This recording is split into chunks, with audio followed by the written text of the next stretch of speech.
guys, Comic Boom here to review Justice League Dark number 2. Well, we have Wonder Woman, we've got Zatanna, we've got Man-Bat, we've got Dr. Fate, we've got the Swamp Thing. And we've got, of course, the Bibbo the Detective Chimp as well. One of those, of those five, are Wonder Woman, Swamp Thing, Bibbo the Detective Chimp, and Zatanna and Man-Bat. One of them apparently is either going to save the world or bring about its destruction, because the original holders of magic, which were trapped behind the source wall, now are coming to reclaim magic. And apparently Nabu, who is Nabu is the power source, the magical power force that gives Dr. Fate his powers, Kent Nelson. Well, Nabu appears to be corrupted, and he's basically, we don't know what he did with Kent Nelson, but we know what he did with the previous Dr. Fate, Khalid Nosur, because he shows up here, and he apparently has been, his mouth falls apart and there's some sort of spell on him. So basically Nabu has been taken over for whatever is corrupted by the darker forces of magic.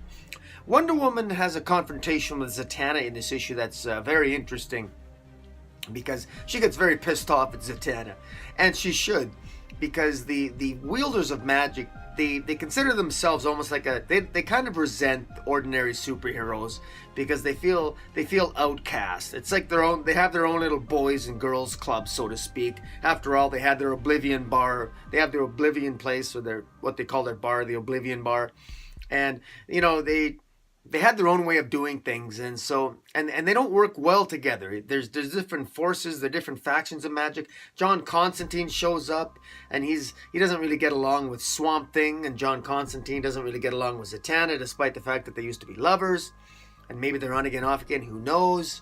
And meanwhile, we got this Tree of Wonder on the planet, which is the remnant of what was left over on Earth from Justice League No Justice series. And the Tree of Wonder is sort of connected to all the plant life on the planet, which is sort of corrupting it, or we think it's corrupting it in a darker way and in a magical way, that the Swamp Thing's trying to get a hold on that.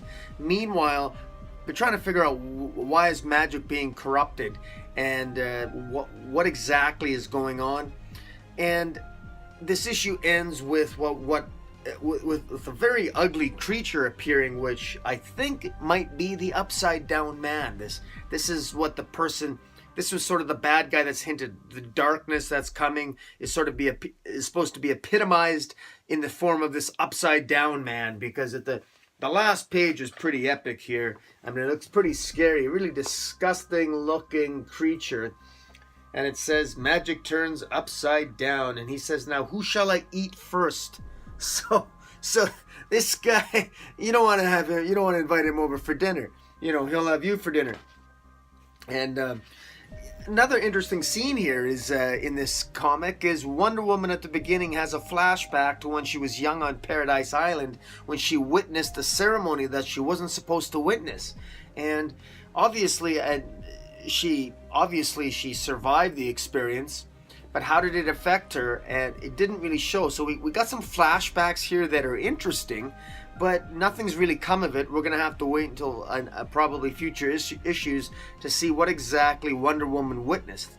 Now, just as a general commentary, the writing here is pretty good. James Tynion the fourth, good writer. He's got, he weaves the plot very well. He's got a good handle on the characters. I thought it was very, very interesting.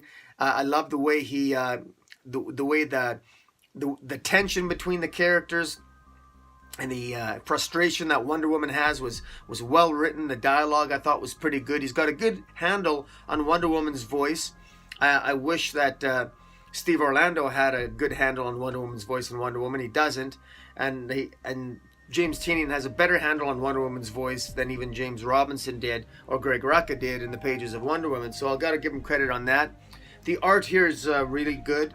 The art by Alvaro Martinez Bieno, But you know, just really great art.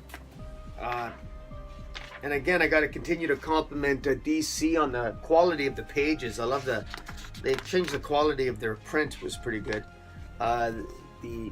These are really great scenes, really great art. I got full compliments to DC. I'm enjoying Justice League Dark, and I'm surprised because I've said before I wish Wonder Woman was having an adventure in space. I don't really like her being affiliated with magic, but if this writing continues to be at this level and continuing to get this is interesting, and I enjoy this. And so I got to give compliments. I'm in for the long haul in this so far. I'm going to definitely check to see how this story arc ends, and then we'll go from there. So guys, check out Justice League Dark. As a story, I would give this a solid 7.5 out of 10, and I would give the art an 8 out of 10. And until next time, isn't that cool, Zatanna? You know, reaching into her hat. Just gorgeous. Look at that. You know, check that out. Sexy Zatanna. And of course, there's Wonder Woman here, but Zatanna's better looking, I think. I don't know. What do you think? Anyways, guys, tell me what you think of Justice League Dark, and don't forget to hit the subscribe button. Check me out on Twitter at Metropolis40, and until next time, comment boom.